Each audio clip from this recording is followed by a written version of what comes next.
Before we get started, there will be spoilers for the 1000-year Blood War arc of Bleach in the video to come.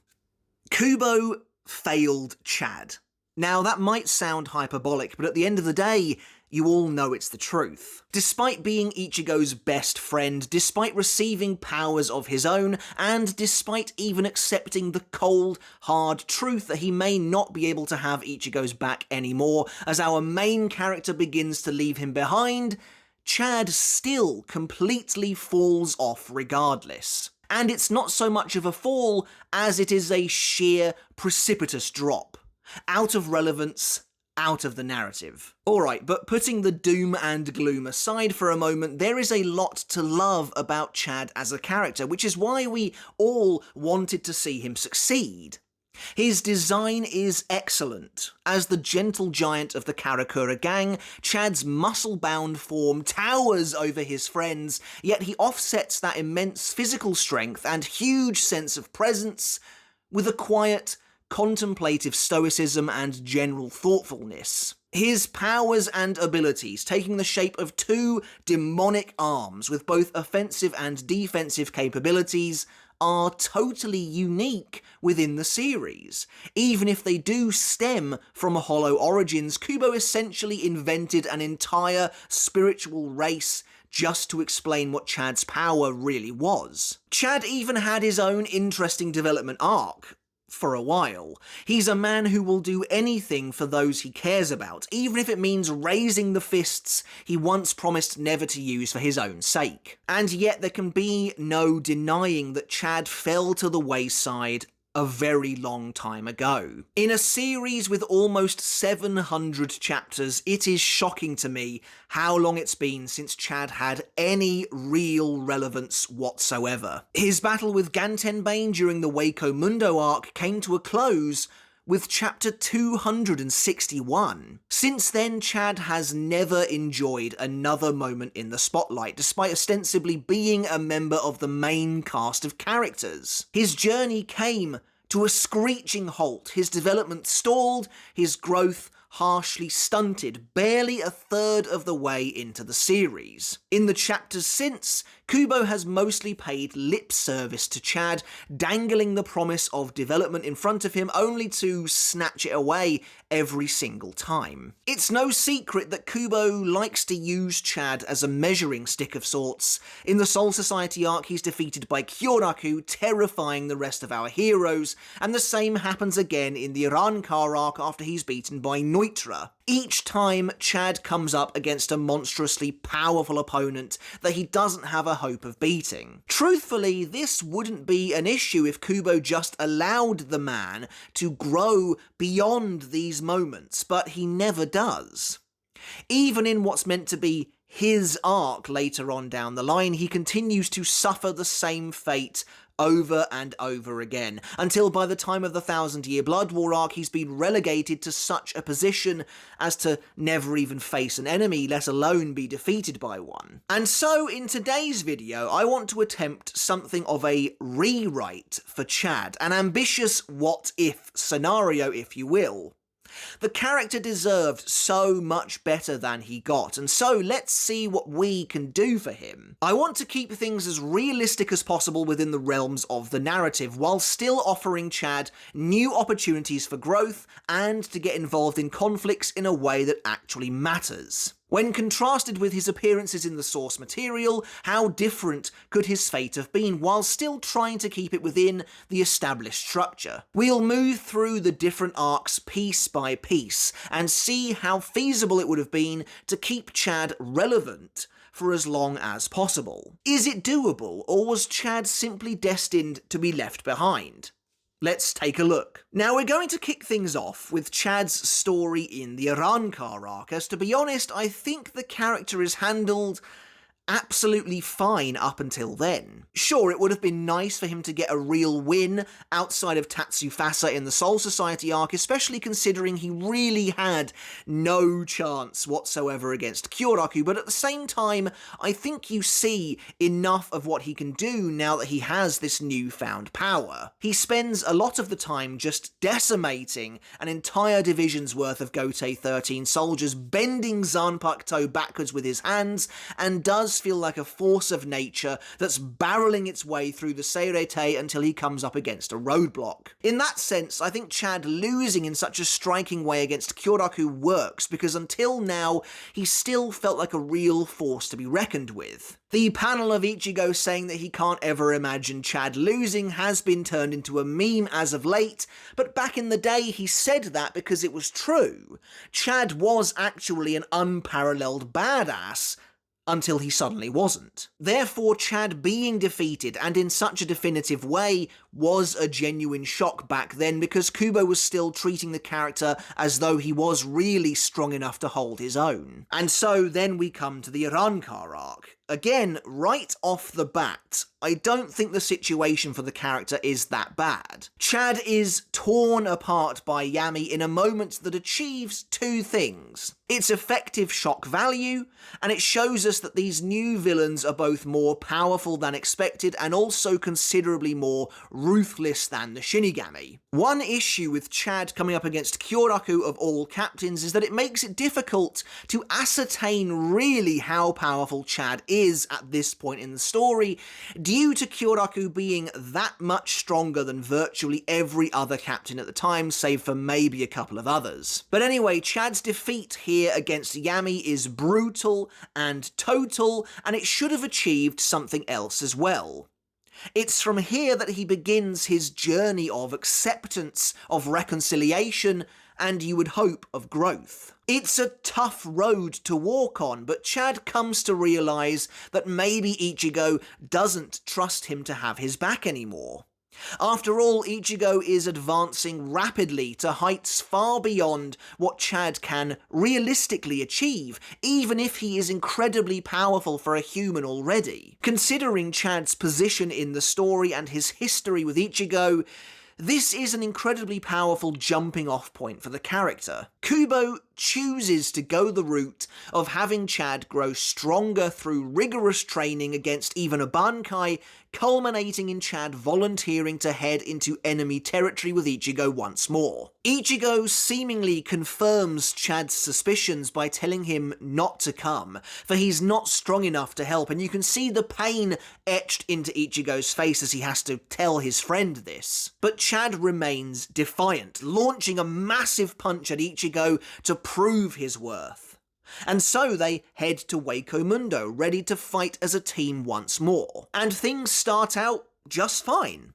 Chad and Uryu battle Icelinger and Demora, eventually realising their individual skills match up far better to the opposite Arrancar, and proceed to take them down with ease, with Chad looking like a real, genuine badass, by the way. By the time Chad fights Gantenbane then, a member of the Privarone Espada, his development is rapidly accelerated. In this fight alone, he gains not one but two power-ups, unleashing his true right arm of the giant while also revealing his left arm of the devil, using them to defeat his opponent pretty soundly. But as mentioned earlier, this would prove to be Chad's last ever fight in the series.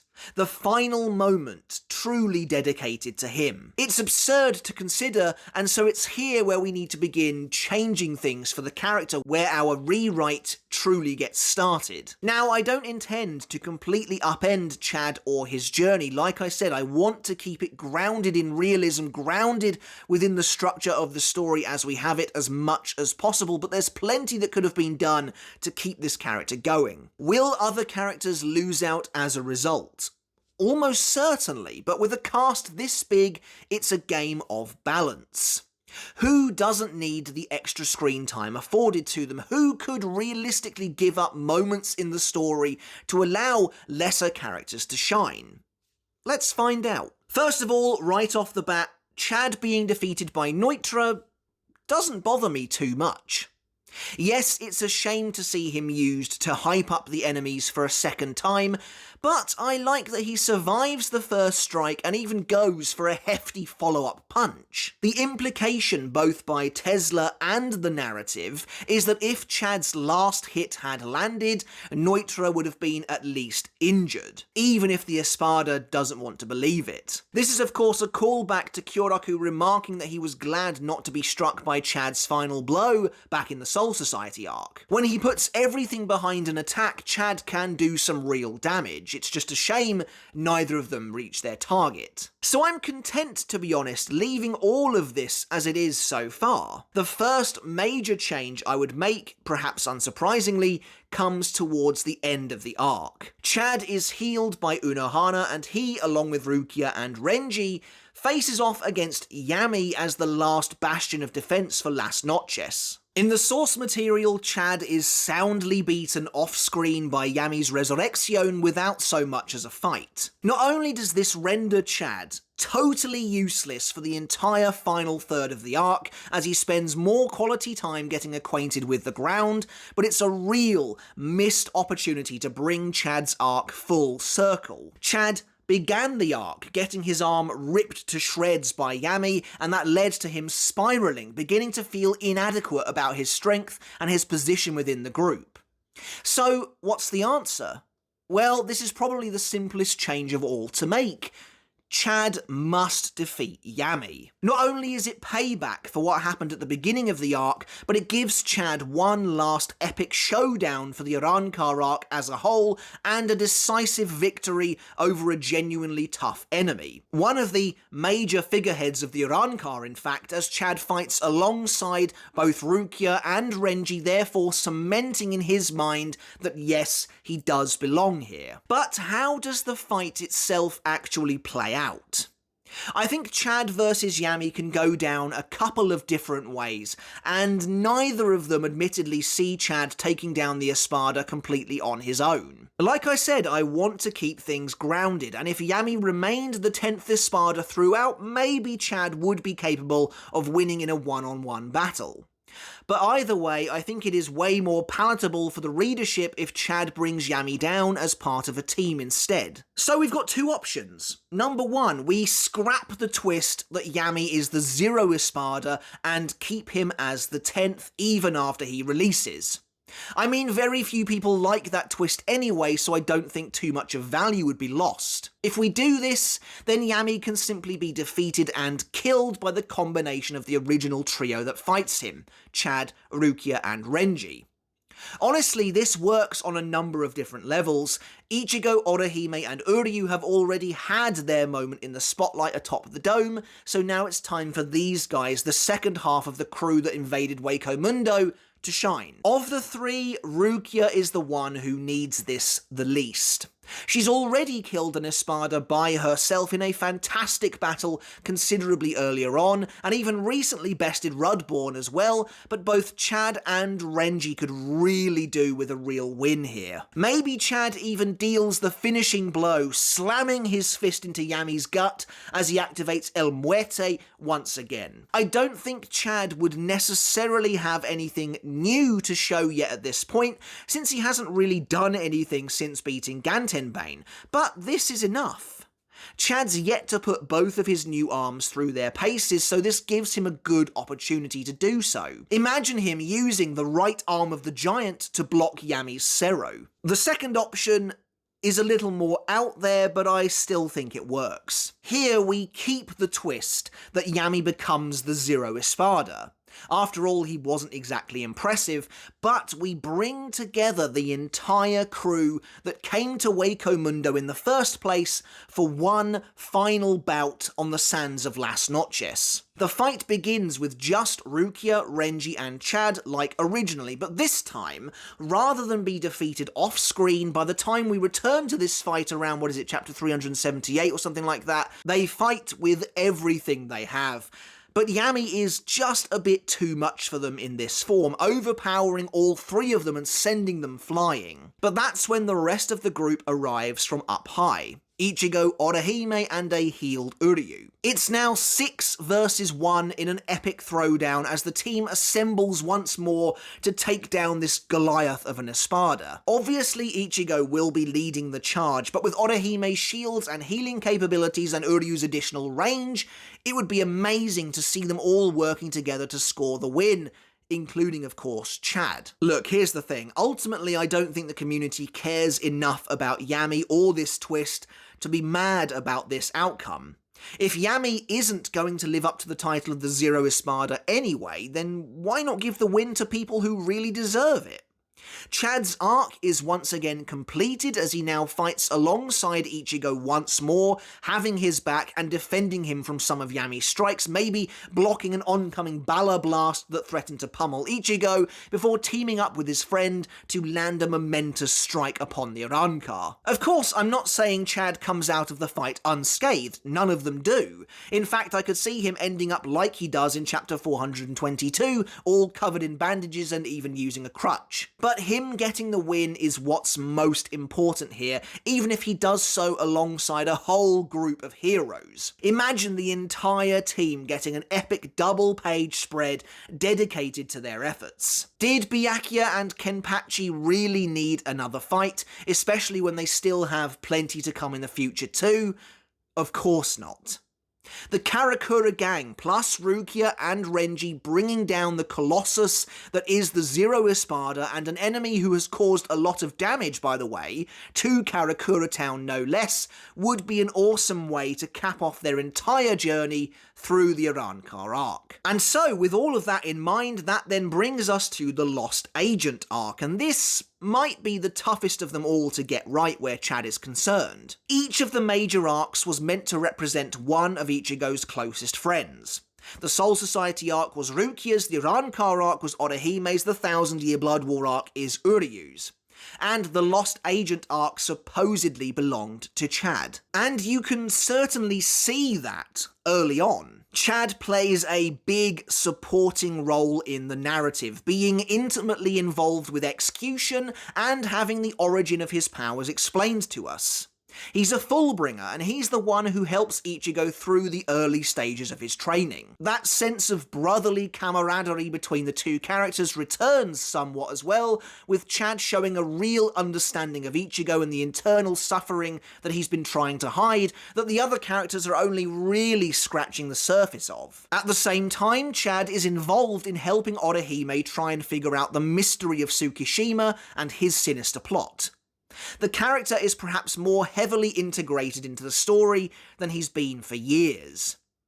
But while Chad does get a lot of screen time, it's not enough to just involve him when the payoff simply doesn't deliver. And in my opinion, there are two glaring issues with Chad's representation in this arc that would need to be fixed. The first is that while it's cool to see Chad so involved in Ichigo's own arc, where's his growth? Chad's character remains essentially exactly the same from the point of his battle with Gantenbane, yet the Lost Agent arc was a great opportunity to expand on his abilities once again, especially since the arc is actually focusing on Fullbring. It would be believable too that after 17 months, Chad has honed his powers even more, especially in the wake of a now powerless Ichigo. Don't forget, of course, that the arc begins at the end of that time skip.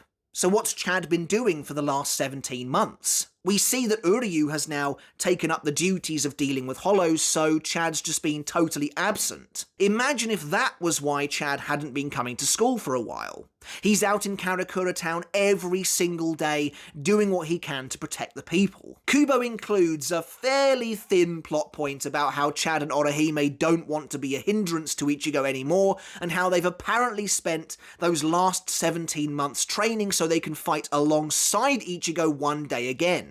But while Orihime showcases a new ability as a result of that training, Chad doesn't. Obviously, it is tough to dedicate a decent chunk of space to the supporting cast in an arc that's barely 50 chapters long, but I think it's worth finding the room. So that's the first change that I would introduce in the Lost Agent arc. Chad gains a new ability. This would probably be his final power-up of the series outside of the training he does in the 1000-Year Blood War arc, but this definitely feels like the right time. In an arc dedicated to the Fullbringers and one that's supposedly trying to push Chad to the forefront, let's have some real on-screen tangible growth for the man. I wouldn't reveal the new power-up until the end of the arc, and we'll get to that in a second, but you could easily hint at its existence. For example, when Chad enters the bespoke training room Yukio made for him, he could begin to transform before we cut away. And speaking of transforming, what would the power-up be?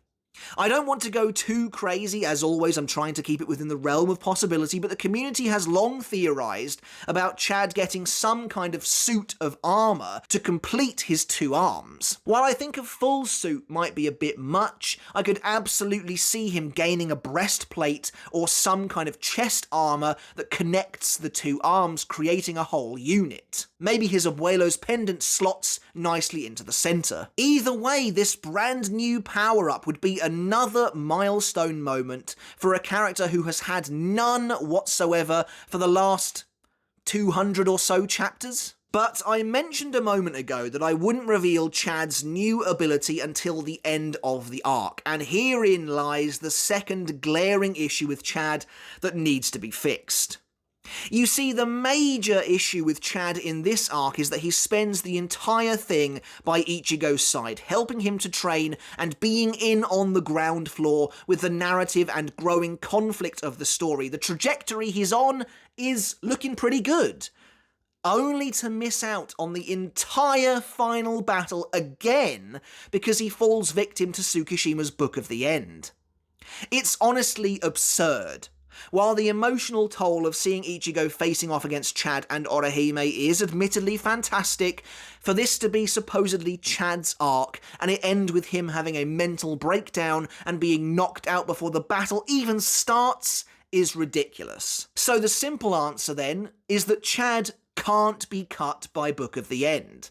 He has to remain on Ichigo's side through to the very end of the arc. But changing the story like this comes complete with a plethora of questions of its own.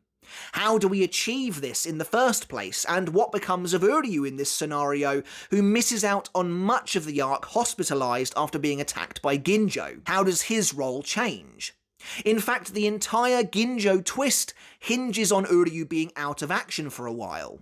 Which is funny to think if Uryu had just allowed Orihime to heal him immediately, Ginjo's plan would basically go up in smoke. Well, first of all, why is it important that Chad doesn't fall prey to Tsukishima in this rewrite? Narratively, it just makes much more sense for the character, in my opinion. Sure, Uryu was attacked by Ginjo, and I suppose that gives him a reason to fight him, but really Chad fighting Ginjo alongside Ichigo at the end of the arc would just be far more impactful. Chad was duped by Ginjo just as much as Ichigo, and was even welcomed into the so-called family of execution by him. Chad and Ginjo have actually had conversations, interactions, they know each other. Ginjo could be shocked to see Chad's new ability during their fight, for example, amazed that his Fullbringer has continued to evolve. There is at least some history there, some background baggage. I'm not saying Chad defeats Ginjo, obviously, but I do think he needs to do a little more than Uryu did when it comes to this battle.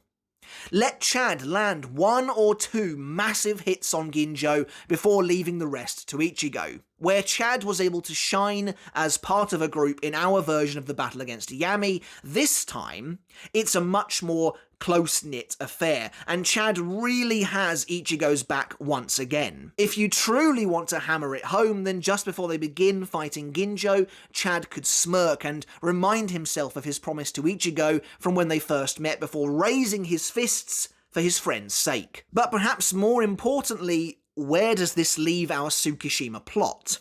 Changing Chad's story like this will have ripples that spread across the entire arc. We're in desperate need now of a second victim of Book of the End to battle Ichigo alongside Orihime, who I still think works well here as one of Tsukishima's minions. The answer again feels pretty simple. Uryu. While I like the twist of Ginjo being the one to slash Uryu at the start of the arc, it doesn't actually add anything to the story outside of some complications. The only reason it's Ginjo that attacks Uryu and not Tsukishima is to add some spice to their plan. Tsukishima literally says to Ginjo that he thinks it would have been better to get Uryu with his fullbring instead. But Ginjo shoots him down, saying a game they can't lose is no fun at all. And sure, that's a pretty typical villain trope, I suppose, but it's ultimately just not necessary. There are a few little hints here and there that maybe Uryu and Orihime weren't cut by the same person, but ultimately I personally would rather the narrative served Chad over Ginjo's overly convoluted plan. So, here's what happens.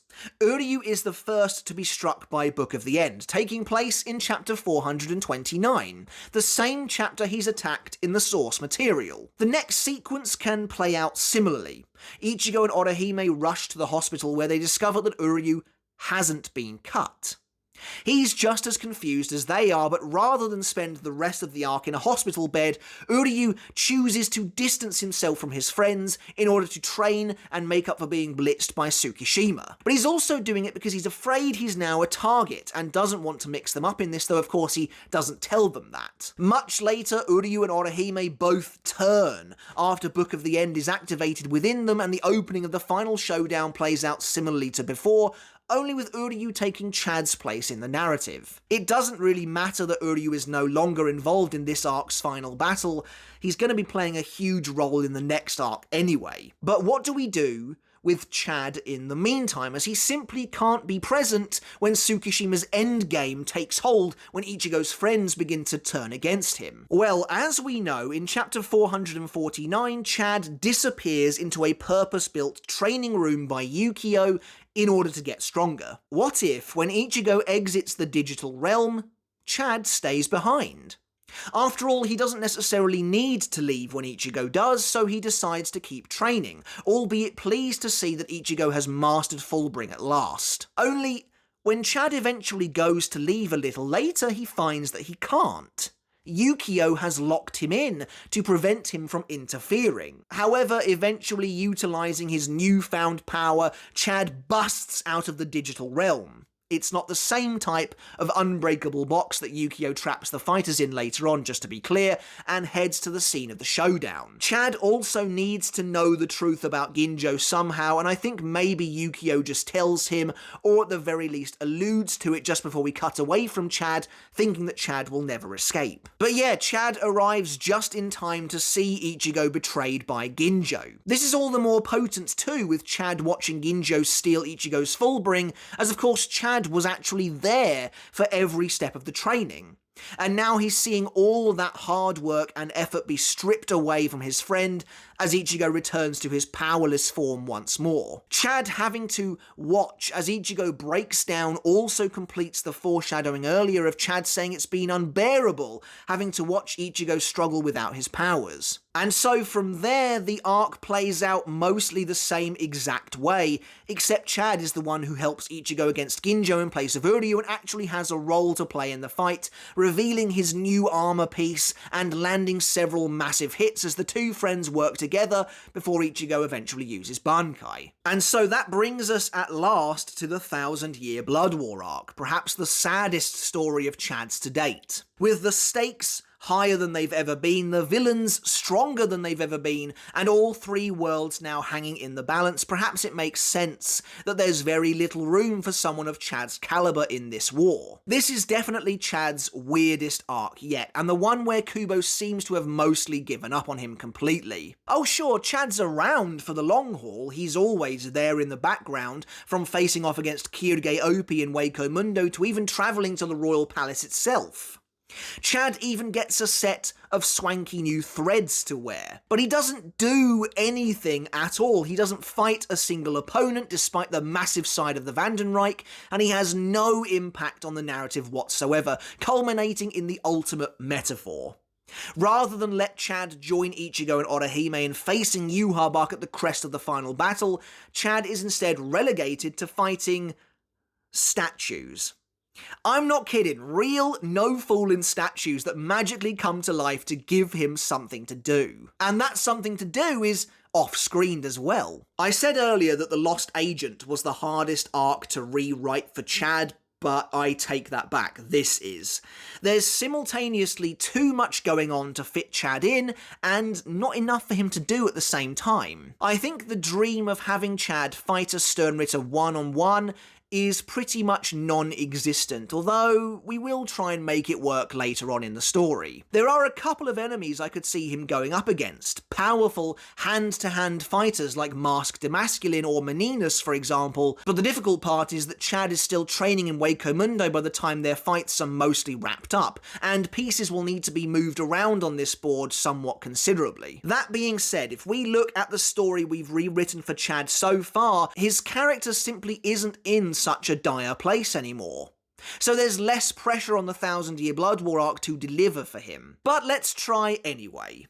Now, I'm mostly okay with how Chad is presented early on. He travels to Hueco Mundo with Ichigo, but why doesn't he get involved against Kirige at all? Sure, Kirige is almost certainly more powerful, but that doesn't mean Chad wouldn't even try. And don't forget, our current version of Chad is a bit stronger too, having unlocked his new armoured breastplate. Once Orihime has set up a protective barrier around the fallen Arrancar, both she and Chad should be by Ichigo's side, fulfilling their declaration from the lost agent. Even if Chad manages to land just one huge punch on Kirige before getting taken out, that's more than he ever does in the source material. After Ichigo heads for the Soul Society and Chad is blasted by the resurgent Kirige, he and Orihime then spend time healing and training in Hueco Mundo. And this is fine. This works. I'm more than happy with them both using their time well. Plus, it's just cool seeing them training in what was once enemy territory. Now, for the next part, which is probably the toughest yet most crucial bit to get right. The second Quincy invasion is where Chad is going to get his last ever one-on-one fight. We are going to try and make it work. But where does he come in? Who does he fight? Well, there are a couple of answers to that first question. After Ichigo is surrounded on all sides by the Sternritter, each of them clamouring for his head, he tries to make it to Yhwach. The Sternritter predictably try and stop him, but are engaged by the Gotei 13, who come to Ichigo's aid. What if, as the next chapter begins, one of the Sternritter makes it past the blockade, maybe Basby, only to be met with a punch in the face as Chad and Orihime emerge from a Garganta, allowing Ichigo to continue onwards as they prepare to take on this single opponent. This idea is fine. I think the outcome would change after Yhwach's shockwave separates everybody, meaning Chad and Orihime could have the dice roll reset, so to speak, and have them face a different opponent, but it's not my favourite. It feels a bit awkwardly positioned. Plus, I would rather see Chad and Orihime's reaction to Uryu's betrayal occur in real time. So instead, they'll arrive in the same place they do in the source material, when Uryu launches Licht Regen at Ichigo. We'll include the new shot from the anime of Chad defending Ichigo against several of the arrows, because that's quite a nice little moment, before they all watch as Uryu leaves for the palace above. However, afterwards, something slightly different happens. When the shockwave from Yhwach's power launches everyone outwards, Ichigo, Chad and Orihime find themselves landing near a Sternritter instead of no one at all. Sternritter P, the power Meninas Macallon. Ichigo prepares to fight the Quincy, having already battled her a moment ago, but Chad tells him to step back as he's going to take her on. Kisuke arrives on the scene like he does in the source material and takes Ichigo and Orihime to the Shinigami stronghold, with Ichigo telling Chad to make sure he's right behind them. Chad gives him his trademark thumbs up in response. Now you might wonder, why don't the combined forces of Ichigo, Kisuke and Orihime just help Chad steamroll Meninas so they can all go together? The answer is this is a shonen battle series, that's why, and Chad deserves to have a fight. Now, Chad versus Meninas really doesn't need to be very long. It doesn't need to be any longer than maybe 3 chapters total, a similar length to his fight with Gantenbane. But of course, although it would be a very difficult fight, with all his training and the new power-up we've given him, Chad eventually comes through in his last well-earned, truly epic moment, shattering Meninas' Volston dish with a huge punch to the gut, using one last new ability. Maybe a double version of El Muerte or something like that after the first one fails to defeat the Sternritter in a shocking cliffhanger. I don't think Chad would kill Meninas either. Instead, heavily injured, he turns to reconvene with everyone else, leaving Meninas alone on the battlefield to be found by none other than Lil Toto, who helps her to her feet before taking Meninas to witness Byakuya's battle not too far from there, and the rest after that is history. After this, I don't think Chad necessarily needs to do too much else. Like Rukia and Renji before him, he's now had his crowning moment of glory in the final arc. Of course, he'll still travel to the royal palace with everyone else, and much of that will play out in the same way. To end things off, though, we have to do something about these statues. It's just a weird idea that totally disregards and disrespects Chad's character. Instead, I think the answer again is quite simple. Chad should just carry on to Yhwach throne room with his friends. Before Yhwach bothers to activate the Almighty, it would be awesome to see Chad attempting to throw hands with the new Soul King. Obviously, trying to keep it grounded, he doesn't really get very far, considering he was already struggling against Meninas earlier, but to see him fighting side by side with Ichigo one last time would be amazing, even if Yhwach isn't really trying here. Let's have Orihime being a little more proactive too. She could display a new mastery of her powers, keeping both Chad and Ichigo safe and alive during the fight until Yhwach simply becomes too much for them all. I think Chad needs to go down first, of course, taking out a few chapters into the battle in a pretty brutal way to up the ante, but still, at least we actually get to see him on screen for the finale. And then when it comes to the epilogue, I think you need to scrap the whole idea of Chad becoming a world-class boxer. His entire character was built on the foundation that he has immense strength, yet he was taught never to use his fists for his own sake. And yet this seems to be totally contradicting that whole growth, the whole character he's been so far. He's doing exactly that. In fact, he's doing it for monetary reasons too, which makes it even weirder. Instead, Chad just arrives at Ichigo's house with everyone else to watch a game, and lives happily ever after, content knowing he was involved in the latter half of the series. But that's it for my rewrite of Chad's character and his arc, or at least the kind of last 2/3 of it anyway. What did you think? Of course, everything is much easier in hindsight. Knowing what needs to be added, where there are glaring gaps, and where events are going makes a world of difference. But regardless, I think Chad had some real potential to be included in a natural way that let him shine, even when most had given up on the poor guy. Let me know your thoughts down in the comments below. How would you have rewritten Chad's story? Do you like my rewrite? Do you like my what-if scenario? How do you feel about the way this character turned out and how he could have turned out? And finally, what new power-up would you have given Chad? A whole bodysuit or just a singular piece of armor? I'd love to know all of your thoughts down in the comments below. And as always, I want to end the video by saying a massive thank you and giving a huge shout out to everyone who supports me over on Patreon. I really do appreciate each and every one of you so very much. If you want to support me over there, if you like what I do here on YouTube, you too can do just that to get your name in the credits like this and to get every video I release absolutely ad-free. Alright guys, but until next time, I'll catch you later, and I'll see you then.